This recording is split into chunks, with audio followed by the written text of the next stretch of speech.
Hello everyone, welcome to our TJ Comments and Answers channel. I hope all of you are doing well. In this video, we are going to prepare for the Enjoy Life book study.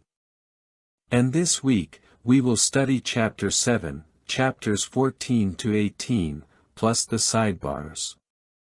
So, let's get started.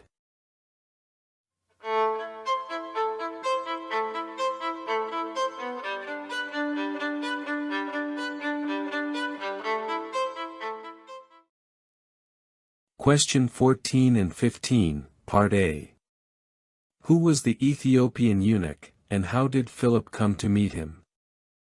The Ethiopian eunuch was a proselyte, meaning a non-Jewish person who had converted and become a servant of Jehovah. He had traveled to Jerusalem to worship God, showing his interest and religious devotion despite not being Jewish by birth. The Ethiopian eunuch was a prominent member of the court of the Queen of Ethiopia and held the position of treasurer of the Ethiopian government. His path crossed with Philip's while the latter followed the instructions of Jehovah's angel, traveling along the route connecting Jerusalem with Gaza.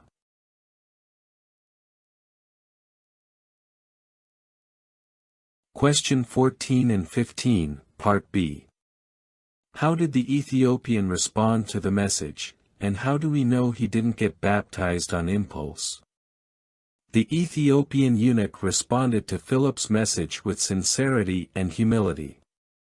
When Philip approached him and asked if he understood what he was reading in the book of Isaiah, the eunuch admitted that he needed help to understand it. From the beginning, we see that the eunuch responded favorably to the message, and when he understood the message, he decided to get baptized.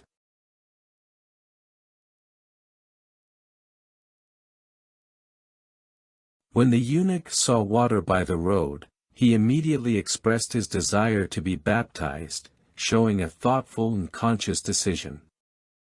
This act was not impulsive but a conscious and determined response to understanding the message of salvation he had received from Philip. Since the eunuch was already a Jewish proselyte, that is, a convert to Judaism, he was familiar with religious and spiritual teachings.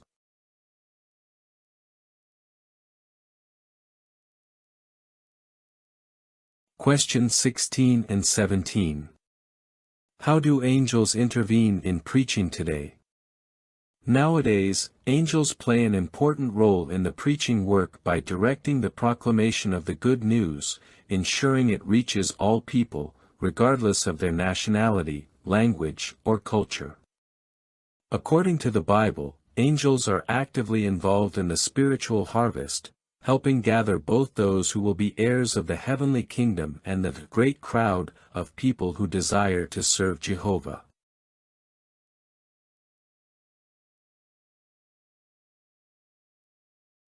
A tangible example of angels' intervention in preaching is when receptive individuals have been praying to God for spiritual guidance. For instance, there's a story of two witnesses who, while preaching to a child, the child insisted on visiting a specific house where a young woman confessed she had just prayed to receive an explanation of the Bible. This incident illustrates how angels can influence circumstances so that the message reaches those who sincerely seek it.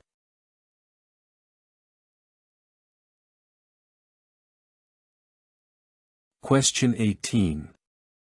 Why should we continue to value our ministry?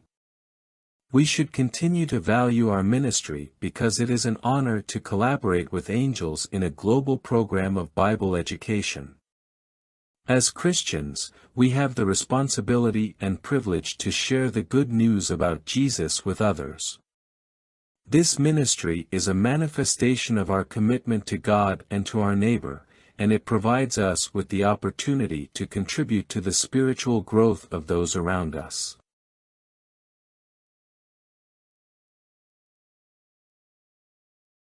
By continuing to strive in our ministry, we demonstrate our gratitude for the privilege granted to us and our obedience to Jesus' command to make disciples of all nations.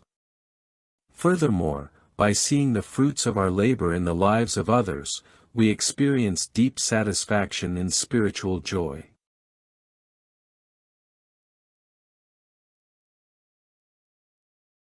What did eunuch mean? The word eunuch comes from the Greek term eunuchos, which can refer to both a castrated man and a high official in a king's court. It's true that those in charge of a king's harem could be castrated, but this wasn't a requirement for other officials of the royal household, such as the cupbearer or the treasurer. The eunuch whom Philip baptized was in charge of the treasury of the Ethiopian government, so apparently he was a treasurer or minister of finance.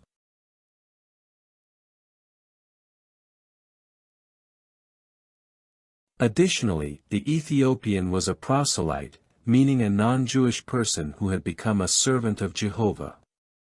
In fact, he had gone to Jerusalem to worship God, so he couldn't be a eunuch in the physical sense, as the law of Moses prohibited castrated individuals from entering the congregation of Israel.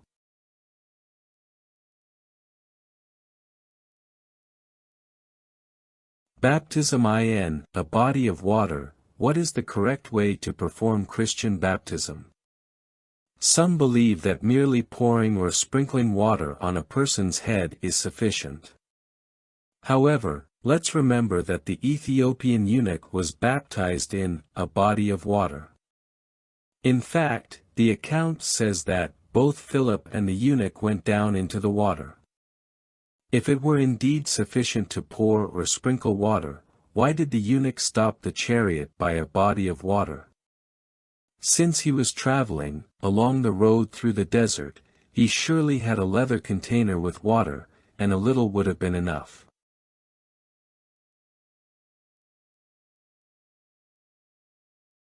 The term baptize is derived from the Greek baptizo, meaning to immerse, to sink into water.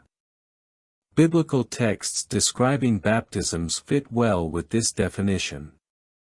For example, the Bible indicates that John was baptizing in Aenon near Salim, because there was much water there, and it also says that when Jesus was baptized, he saw the heavens opening as he came up out of the water.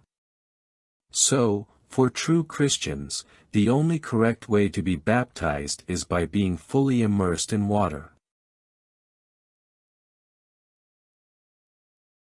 Well, those have been the practical answers regarding the study of the Congregation book this week.